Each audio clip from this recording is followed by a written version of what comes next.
The great writer Elmore Leonard died yesterday morning at his home in suburban Detroit. His sharp dialogue and original characters made Leonard one of the most popular crime and mystery writers of all time.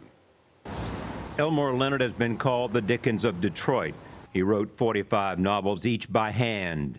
He got his start writing westerns in the 1950s, but it was the big bounce that gave him his big break into crime novels in the 1960s.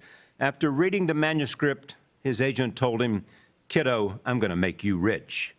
I sat down with Leonard in 1996. You can create a mosaic from rather disparate, not necessarily lovable characters. Yeah, and what interests me the most is to let the characters, allow the characters to tell the story. He was known as much for his arsenal of hard-nosed gangsters as he was for his concise prose. I never write from my point of view, ever. I don't want my reader ever to be aware of me.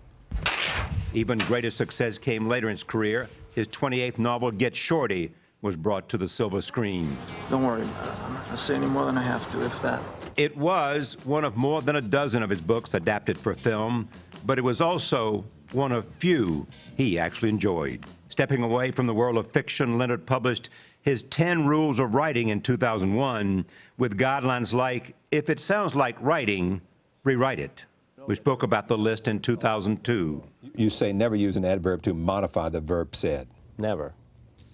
He admonished. That's enough. Me too. I'm with you on this. You could write for me. What do you pay? Think twice about your next move, gentlemen. At 84, Leonard adapted one of his short stories into the successful television series Justified, for which he won a Peabody in 2011.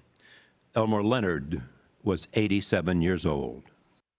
A wonderful man. I interviewed him many, many times. I mean, he said to me, if some booker said to me, Elmore Leonard's in town, I'd say, get him. Get him. If it sounds like writing, rewrite it.